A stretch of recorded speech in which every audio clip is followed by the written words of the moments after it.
درست باتیں ہیں، عدل اور حکمت پر مبنی باتیں ہیں، اللہ کی طرف سے آئی ہیں اور وحی کے ذریعے ہمیں سنائی گئی ہیں۔ وَإِنَّكَ لَمِنَ الْمُرْسَلِينَ، اور بے شک آپ البتہ رسولوں میں سے ہیں۔ ان تینوں معنوں کے بعد بنی اسرائیل آپ کو رسول نہیں مانتے تھے۔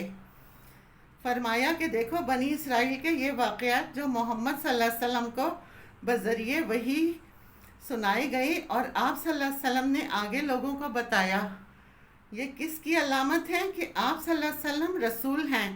صرف آپ ہی رسول نہیں ہیں، رسول ان میں سے بہت سے ہیں، ان میں سے ایک آپ بھی ہیں۔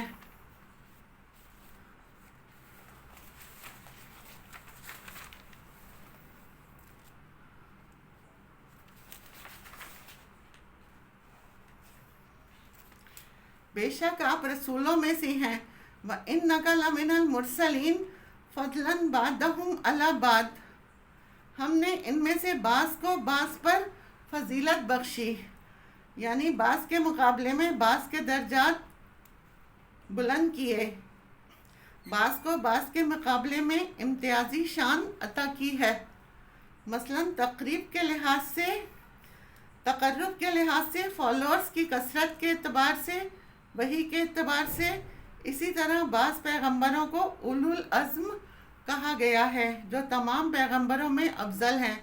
ان میں سے حضرت نوح علیہ السلام، ابراہیم علیہ السلام، موسیٰ علیہ السلام، عیسیٰ علیہ السلام اور محمد مصطفیٰ صلی اللہ علیہ وآلہ وسلم ہیں۔ تو ہم نے ان میں سے بعض کو بعض پر درجے عطا کیے ہیں، مرتبے عطا کیے ہیں۔ ایسا کیوں کیا؟ یہ اللہ تعالیٰ کا اپنا فیصلہ ہے اور وہ حکمت پر مبنی ہے، اور یہ فضیلت صرف پیغمبروں کے اندر ہی نہیں بلکہ باقی مخلوق کے اندر بھی ہیں۔ مثلا اہل ایمان کے اندر بھی مختلف درجات ہیں، صحابہ کرام کے اندر بھی مختلف درجات ہیں۔ حضرت ابوبکر صدیق کا درجہ باقی صحابہ کے مقابلے میں زیادہ ہے۔ اسی طرح ان کے بعد حضرت فاروق ہیں، عثمان غنی ہیں، پھر حضرت علی ہیں۔ اسی طرح بعض امتوں کو دوسری امتوں پر فضیلت عطا کی ہے۔ امت محمدیہ کے بارے میں آتا ہے کنتم خیر امت اخرجت للناس، تم بہترین امت ہو۔ یہ اللہ تعالیٰ کا اپنا فیصلہ ہے، نہ صرف دین کے معاملات میں بلکہ دنیاوی اعتبار سے بھی۔ اللہ تعالیٰ نے لوگوں کے درمیان، جگہوں کے درمیان، مختلف پرندوں کے درمیان، پھلوں کے درمیان درجے رکھے ہیں۔ سب کو بالکل ایک جیسا نہیں بنایا بلکہ اللہ تعالیٰ نے فرق رکھا۔ اسی طرح آخرت میں بھی لوگوں کے درجے میں فرق ہوگا۔ جنت میں جانے والے سب لوگ ایک درجے پر نہیں ہوں گے بلکہ ایک درجے سے دوسرے درجے کے درمیان اتنا فرق ہوگا جتنا زمین سے ستاروں کے درمیان فرق ہے، یعنی اتنے اونچے ہوں گے۔ اور جنت میں 100 درجے ہیں اور ہر 2 درجے کے بیچ میں اتنا فاصلہ ہوگا۔ تو یہ کس اعتبار سے ہوگا؟ اخلاص کی بنیاد پر، اعمال کی بنیاد پر۔ اسی طرح نبی صلی اللہ علیہ وسلم جب معراج کے موقع پر تشریف لے گئے تو اس میں ہم دیکھتے ہیں ابراہیم علیہ السلام کو انہوں نے 7ویں آسمان پر پایا، موسیٰ علیہ السلام کو 6 پر تھے، ہارون علیہ السلام 5ویں پر اور ادریس علیہ السلام 4 پر، اور دیگر پیغمبر بھی اسی طرح مختلف درجے پر تھے۔ تو فرمایا انک لمن المرسلین، آپ بے شک رسولوں میں سے ہیں۔ تلک الرسول فضلنا بعضهم علی بعض، رسولوں میں بھی درجات ہیں، بعض کو بعض پر فضیلت دی ہے۔ منہم من کلم اللہ، ان میں سے بعض سے اللہ نے کلام کیا ہے۔ کیسے؟ موسیٰ علیہ السلام اور حضور صلی اللہ علیہ وسلم سے معراج کے موقع پر، موسیٰ علیہ السلام سے کوہ طور پر، ورفع بعضهم درجات، اور بلند کیا ان میں سے بعض کو درجات میں، جیسے محمد صلی اللہ علیہ وسلم کو باقی انبیاء کے مقابلے میں زیادہ درجات اور فضیلت عطا کیے گئے ہیں۔ جنت میں ایک مقام ہے جو صرف ایک ہی شخص کو ملے گا، آپ صلی اللہ علیہ وسلم نے فرمایا مجھے امید ہے وہ میں ہی ہوں۔ قیامت کے دن آپ صلی اللہ علیہ وسلم شفاعت کرائیں گے، شفاعت کبریٰ جو ہوگی، جب لوگوں کا حساب نہیں ہوگا اور لوگ بے حد پریشان ہوں گے، وہ حضرت آدم علیہ السلام کے پاس جائیں گے، وہ ان کو نوح علیہ السلام کے پاس بھیجیں گے، پھر وہ انہیں ابراہیم علیہ السلام کے پاس بھیجیں گے، پھر موسیٰ علیہ السلام کے پاس بھیجیں گے، پھر اس طرح آخر میں نبی صلی اللہ علیہ وسلم کے پاس آئیں گے، پھر آپ صلی اللہ علیہ وسلم اللہ تعالیٰ کی حمد و ثنا کریں گے، دعا کریں گے کہ یا اللہ حساب قائم کر دیجئے، پھر حساب شروع ہوگا۔ تو یہ بھی آپ کی فضیلت ہے۔ پھر یہ کہ آپ خاتم الانبیاء یعنی آخری پیغمبر ہیں، اور ہر نبی اپنی اپنی قوم کی طرف بھیجے گئے ہیں، لیکن آپ وما ارسلناک الا رحمۃ للعالمین، ہم نے آپ کو تمام لوگوں کے لیے، تمام عالم کے لیے رحمت بنا کر بھیجا ہے۔ وَآتَيْنَا عِیسیٰ ابْنَ مَرْیَمَ الْبَیِّنَاتِ، اسی طرح عیسیٰ ابن مریم کو کچھ خصوصیات عطا کی گئیں، اور وہ کیا ہیں؟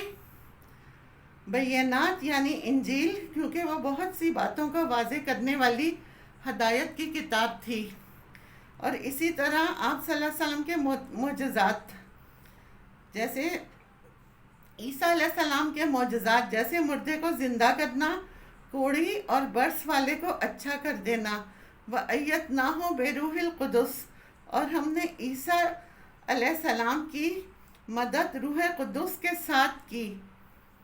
پیچھے آیت میں پڑھا تھا کیسے تائید کی گئی تھی عیسیٰ کی؟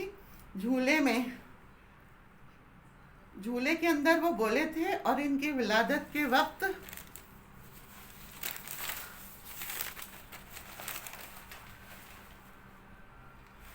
فرشتے حضرت مریم کے پاس آئے تھے اور پھر پانی کا چشمہ جاری کیا تھا۔ روح القدس سے مراد پاک علم بھی ہے۔ وَلَوْ شَاءَ اللَّهُ، اور اللہ چاہتا، مَقْتَتَلَ الَّذِينَ مِن بَعْدِهِمْ، نہ باہم لڑتے آپس میں اگر اللہ چاہتا، یعنی ان پیغمبروں کی امتیں آپس میں بھی اور ایک دوسرے کے ساتھ بھی نہ لڑتی اگر اللہ چاہتا۔ من بعد ما جاءتهم البینات، اس کے بعد کہ ان کے پاس کھلی کھلی نشانیاں آ گئی تھیں، ولیکن اختلفوا، لیکن انہوں نے اختلاف کیا۔ اختلاف کس بنیاد پر ہوا؟ جھگڑے ہوئے، قتل و غارت ہوئی۔ تو اس سے کیا پتہ چلتا ہے کہ دین کی بنیاد پر مذہبی اختلاف بعض اوقات صرف اختلاف ہی نہیں رہتا بلکہ قتل و غارت کا ذریعہ بھی بن جاتا ہے۔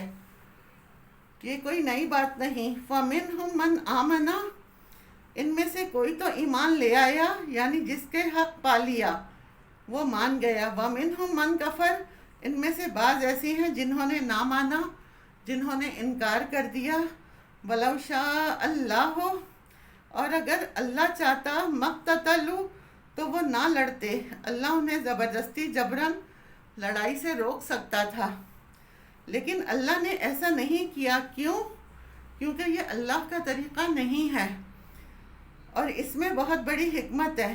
اگر اللہ چاہتا تو نہ لوگ اختلاف کرتے، نہ لڑتے، تمام لوگ ایک ہی امت ہوتے، ایک ہی طرح سوچتے۔ لیکن اللہ تعالیٰ نے جب پیغمبروں میں فرق رکھا تو اللہ تعالیٰ نے پھر لوگوں میں بھی فرق رکھا، اور پھر اس فرق کی بنا پر لوگوں نے آپس میں اختلاف کیے، جھگڑے کیے۔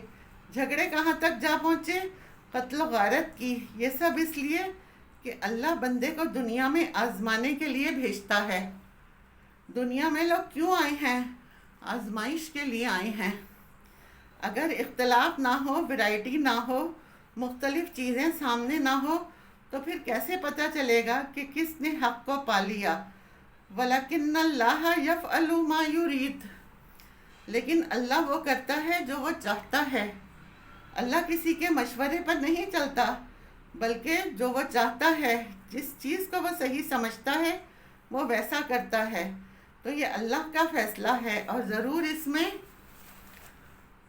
مصلحت ہے، اور یہ کہ دنیا کا نظام اسی طرح چلتا آ رہا ہے۔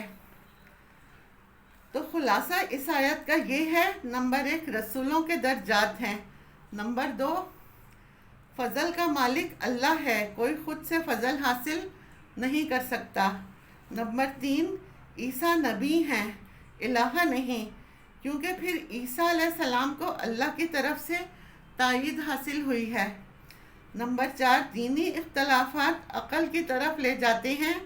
بعض دفعہ لوگ حق کو پا کر بھی اسے قبول نہیں کرتے، تعصب کی وجہ سے، ہٹ دھرمی کی وجہ سے اسے نتیجتاً جدال اور قتال ہوتا ہے۔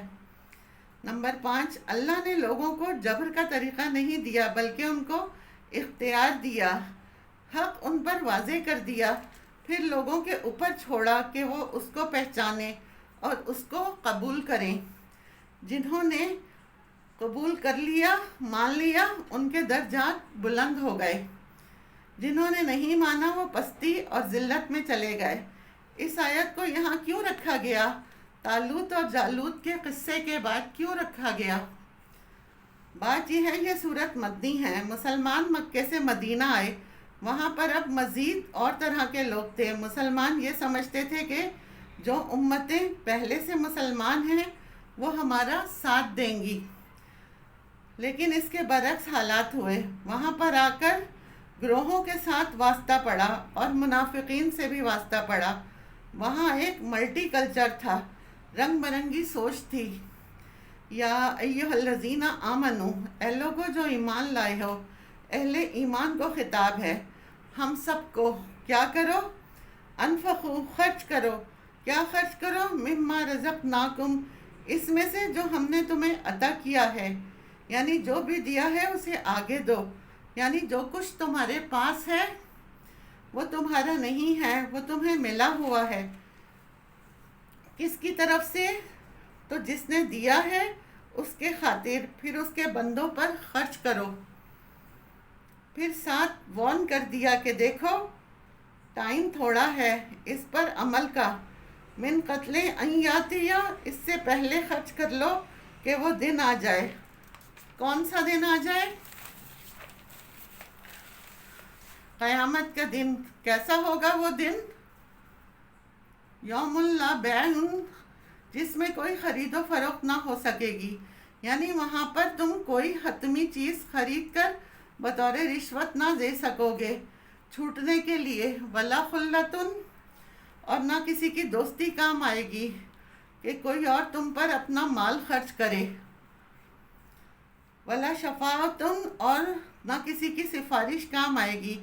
دنیا میں مصیبت کے وقت مختلف طریقوں سے انسان کو فائدہ پہنچ جاتا ہے، وہاں پر دوست بھی دشمن بن جائیں گے۔ دنیا میں تو سفارش کرا لیتی ہیں لیکن وہاں پر سفارش کام نہ آئے گی، اس لیے وہ دن بہت سخت ہے۔